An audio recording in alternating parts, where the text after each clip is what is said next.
Hi, Namaste, Doberdan. I am Deekta from Zagreb. Another winter day, but bit warmer today. Today I would like to talk about my another favorite topic, mindfulness. I'm sure those who are following me now and people and my patients actually know how mindfulness is important for me. Mindfulness has helped me a lot with my own gut issues and overall in my life as well.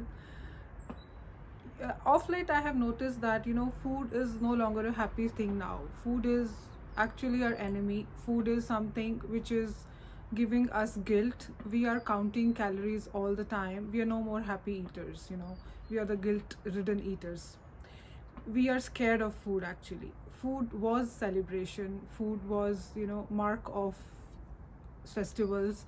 Food was everywhere with us from birth till death. In all the ceremonies, food was sadhana. Food was a happy thing.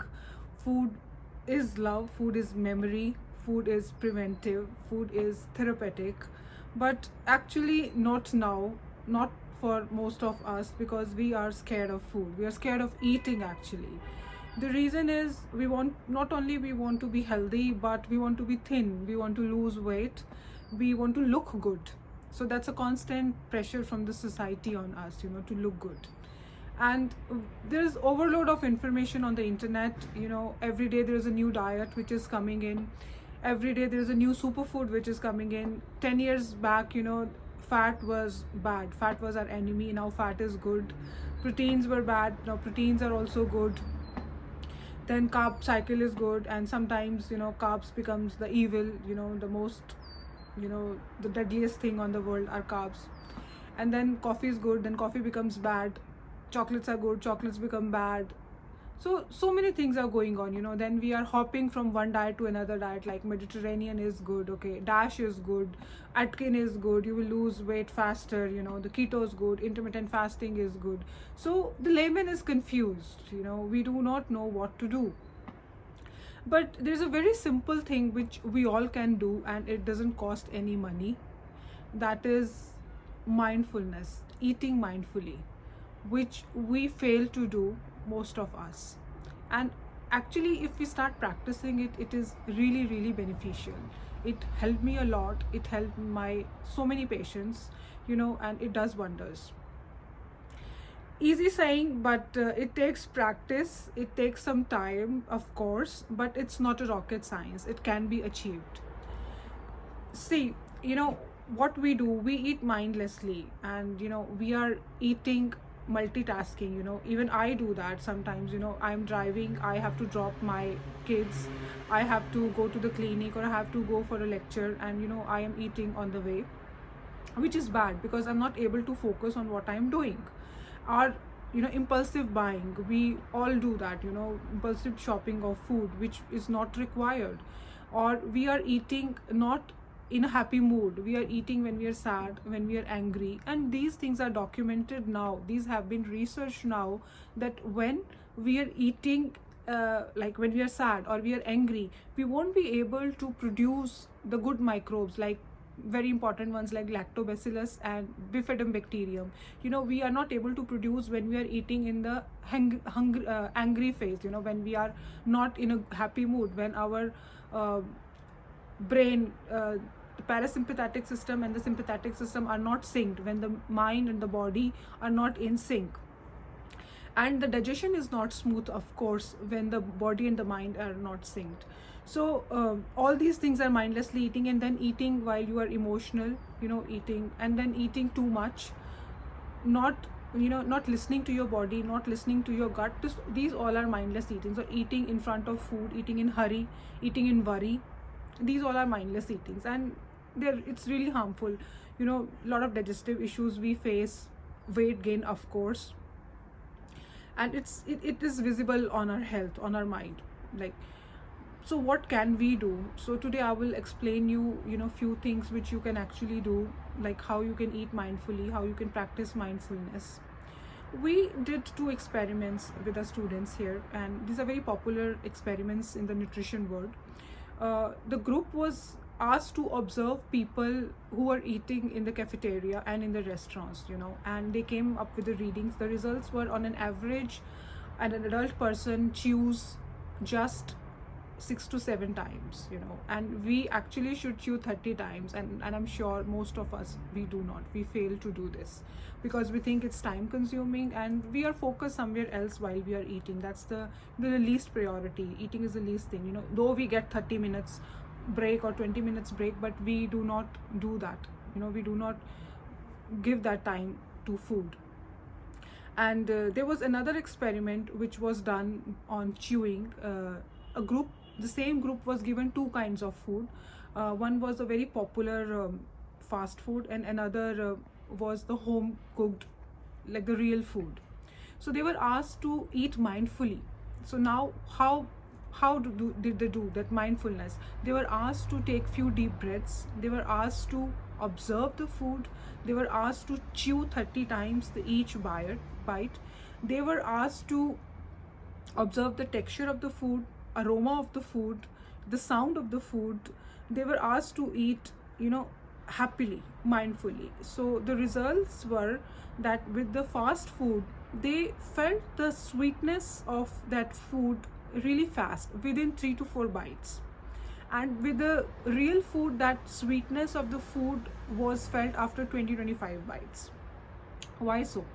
We have salivary amylase in our mouth, right? So that's which helps in the digestion of carbohydrates, right? We fail to chew the food, and why the sweetness, why that good taste was felt with the fast food? The reason was because they add additives in it. They're adding added sugars in those burgers or those pizzas. They're adding hidden chemicals when you're eating those foods. So the salivary amylase doesn't have to work. You will just feel the taste because they're added in it. And when you are eating the real food, which we don't relish, ghar ka khana, the mother's food, we do not relish normal ghar ka khana, dal, chawal, roti, sabzi, ye kya hai, we do not relish that because we do not chew that. We have forgotten the taste of that, because if we will chew the food, we will let the food be in our mouth for some time and let the salivary amylase, those enzymes, work on them, because they take some time. Then the taste will come. It takes some time for the taste to come. So it's really simple but little bit time consuming to chew the food. So the result is in front of you. So it's, first of all, it's really, really important to chew the food. The first digestion step happens in the mouth, and most of us fail to do that, and then we have problems like gas, bloating, even SIBO, the small intestinal bacterial overgrowth. I keep on mentioning this because it's really common, and I'm seeing patients, a lot of patients with SIBO, and especially the that farting or the flatulence which starts happening in the evening time, around the noon, after the noon time, because we are just hogging. We are not chewing the food, and that undigested food is kept in your intestines for long, and then the bacteria overgrows there. So chewing is really important, and I tell my patients also, if you just start chewing, you do nothing else, just start chewing your food properly, your 50% of the digestive problems will be resolved just by this, especially the overeating part as well. Second point which is very important is the hormone ghrelin. There's a hormone ghrelin which is secreted after 20 minutes of when we start eating, which is a hormone which tells us you have to stop eating now because you are full.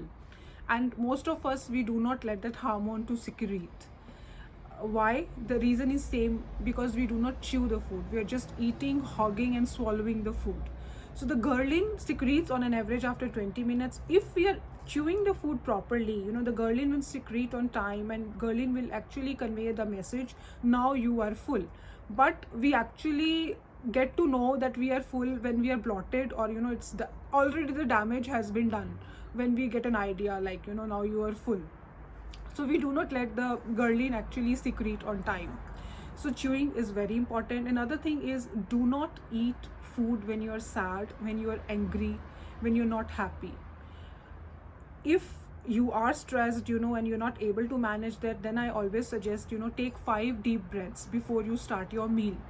Do not keep your phone along with you, no TV, no distractions like that, just eat in peace. Especially the mothers who have small kids and are working also, they actually don't get time to eat, and I ask them, just try to take out time, take help of your spouse or someone, give that 15-20 minutes to yourself when you are eating food in peace. It's really, really important for the smooth digestion. It's really important for the absorption of the nutrients, assimilation of the nutrients. And another point which is really important is synchronization of autonomic and parasympathetic nervous system. That is again can be attained when we are in a happy mode, when we are when we are when our gut and mind is balanced. Because it's really important, we should listen to our gut, we should listen to our body signs, what the body is trying to tell us. Just overdoing the food, because it's tasty, it doesn't work like that. And all these things come with practice. So my message to all of you is, give some time to food. Let's reconnect with eating. Let's not be, the guilt ridden people. Let's be happy eaters. Let's enjoy the food. Food is blessing. And something which is really close to me, I'll say, the unstable gut is the result of unstable mind. First try to, calm yourself down before you eat the food. That's it. And have a good day. Happy health. Happy day to you all.